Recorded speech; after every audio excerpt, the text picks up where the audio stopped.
silent hypoxia, COVID-19 patients who should be gasping for air but aren't. In hospitals around the world, doctors are shaking their heads in disbelief as they watch COVID-19 patients who should be comatose or seizing from hypoxia, a lack of oxygen in the body's tissues, check social media, chat with nurses and barely complain of discomfort while breathing. Some have dubbed them happy hypoxics, a terrible misnomer for what could be a long, slow recovery, or worse. The proper medical term is silent hypoxia. It happens when people are unaware they are being deprived of oxygen and are therefore showing up to the hospital in much worse health than they realize.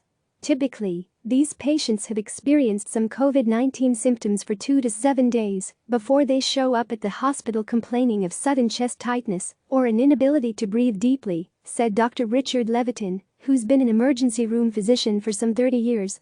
While he practices at Littleton Regional Healthcare in New Hampshire, Levitan recently spent almost 2 weeks volunteering in the emergency room of a New York City hospital near the epicenter of the city's devastating outbreak. There he watched patients come into the emergency room with blood oxygen levels as low as 50%, so low they should have been incoherent, even unconscious. Normal blood oxygen saturation is between 95% and 100%, and anything below 90% is considered abnormal. In addition, Levitan said, scans of these patients' lungs showed signs of pneumonia so severe they should be in terrible pain as they gasped for their next breath. Their x-rays looked awful, their oxygen was terrible, and yet they're completely awake, alert on a cell phone, and they all said as they've been somewhat sick for days, he said. And then only recently did they notice either shortness of breath or fatigue or something else, Levitan added. That's what is so fascinating about this disease, and also so terrible. It's terrible because by the time a person realizes they are having trouble taking a deep breath and reaches out for help, they are already dangerously sick. Some may ultimately require a ventilator. Levitan said, as levels of carbon dioxide rise, fluid builds up in the air sacs and the lungs become stiff, leading to acute respiratory failure. How can this happen? Doctors speculate that, for some people, COVID-19 lung problems progress in a way that isn't immediately apparent.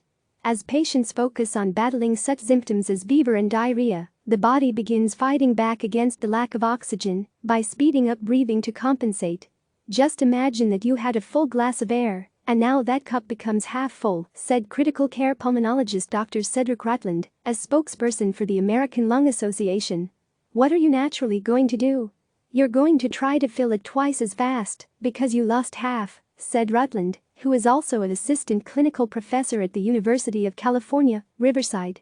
People may not be aware of their more rapid breathing rate and don't seek help, yet blood oxygen levels continue to fall. In the meantime, the body slowly becomes somewhat adjusted to the lower levels of oxygen, much like what happens when a person travels to a higher altitude. By the time these patients get to the hospital with crippled lungs and crashing oxygen levels, this has been taking place for a bit of time. Rutland said. So your body is kind of used to it. Yet the damage has already taken place. Not only are the lungs severely ravaged, the lack of oxygen may have already comprised other organs in the body, such as the heart, kidneys and brain. A silent hypoxia that progresses rapidly to respiratory failure may explain why some younger COVID-19 patients with no underlying health conditions have died suddenly after not experiencing any serious shortness of breath. Trying to avoid ventilators early in the crisis, doctors were putting nearly everyone who came in with breathing difficulties on ventilators. Now they reserve those for the severely sick, realizing that other measures, such as supplemental oxygen and body positioning, may work just as well for some patients.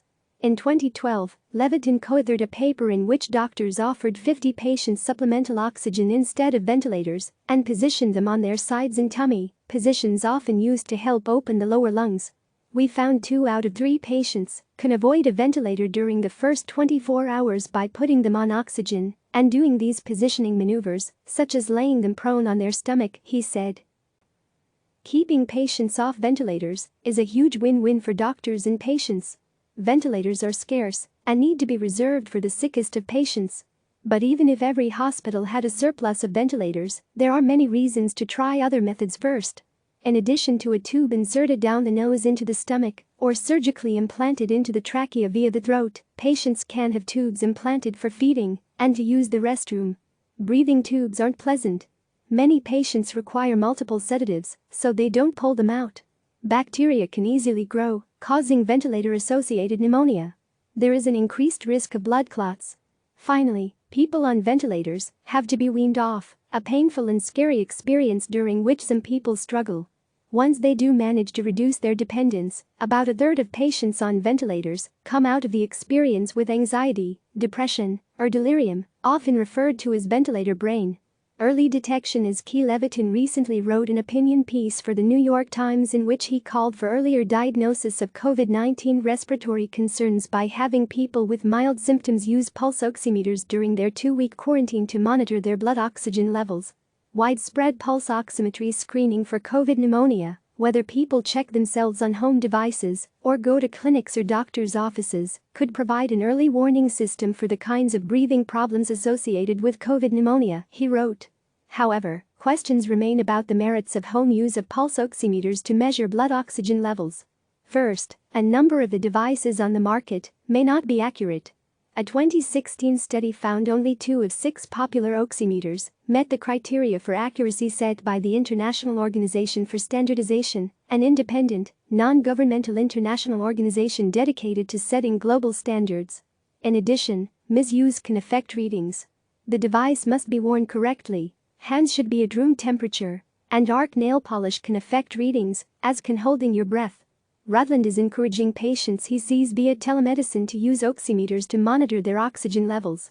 He feels the devices, while not perfect, provide doctors with a way to triage regular patients they can't see in person during isolation. As long as someone has a home oximeter and you know the person well enough, you can help them monitor this at home to get a jump start on whether or not they need to go to the hospital, he said. I believe pulse oximetry is incredibly valuable if we were to use it in the window of time that the disease begins to gather strength, which is usually 5 to 10 days out from when someone is first infected, Levitan said. Then the other thing is to measure inflammatory markers when we observe them in the hospital and use the variety of medicines at our disposal to address inflammation. It's time to get ahead of this virus instead of chasing it. Click subscribe to receive the latest news.